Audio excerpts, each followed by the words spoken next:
What's up everyone, and welcome back to our channel for another exciting episode of our League of Legends Top 5 Plays. Not only do we have some sick highlights in today's video, but there's also a $50 RP giveaway at the end, so stick around if you want in. Without further ado, let's begin with backdoor Twitch and some lightning speed on LeBlanc. She was helping Thresh to move their vision forward, but now that mid lane farm is looking juicy and she heads over to clear it. Xerath tries to poke and she dodges, but her ult isn't quite up, leaving her stuck, but Thresh is on the way. They lay on the damage, but she sneaks out with her passive, which forces the ult from Xerath, but a great juke back dodges it, Wing to the Lantern to get her out a second time, just to go all the way back to Xerath, catching him with his pants down. Her skill shot dodging pays off as she jukes 3 more spells in a row to take him down with a bit of help from Ash's arrow.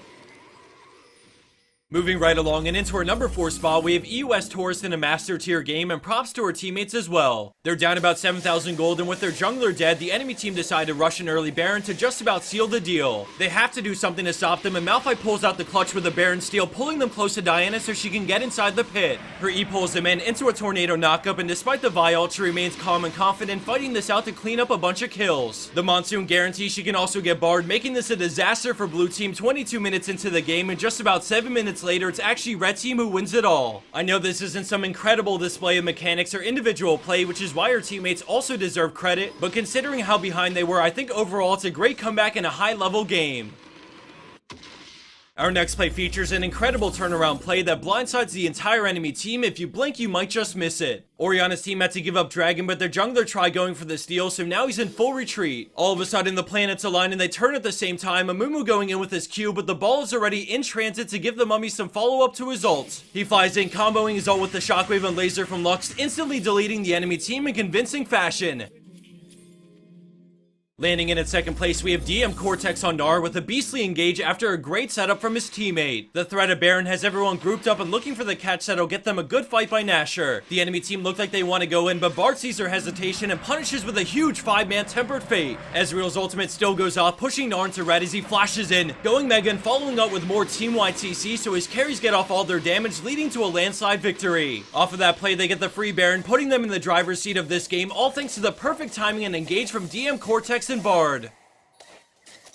And finally, our last play comes from a Diamond 1 Elo game featuring one of the only Mord plays we've ever had on this show. And before you freak out about Mord, he's been nerfed and this guy's only 1 and 2, so hopefully you put your personal experiences aside because this is such a sick play. He's using Renekton's Ghost to tank Dragon, but here comes the enemy team, so he helps zone them while securing the buff. He's left alone in a straight up 1v5, but Dragon procs the slow from Rylai, so he starts to kite back, dodging the cocoon before realizing he has to turn and fight. Keep your eye on how he controls the Dragon, using the slow from Rylai to close the gap on Ahri, flashing for the kill. He puts the Dragon on Vayne while simultaneously falling back and eating everyone for a big shield and multiple slow targets. He kites back, putting the Dragon on Elise for the sniper kill, and then he breaks line of sight so he can get them close enough to burst Vayne. The Dragon swaps over to Janna, slowing her, which leads to the quad and boils this down to an easy cleanup for the pentakill. Honestly, this play is equally about his Dragon mechanics as it is about his own champion mechanics. Being able to micro everything at the same time while utilizing the Rylai slow from the Dragon and his shield passive is pretty incredible.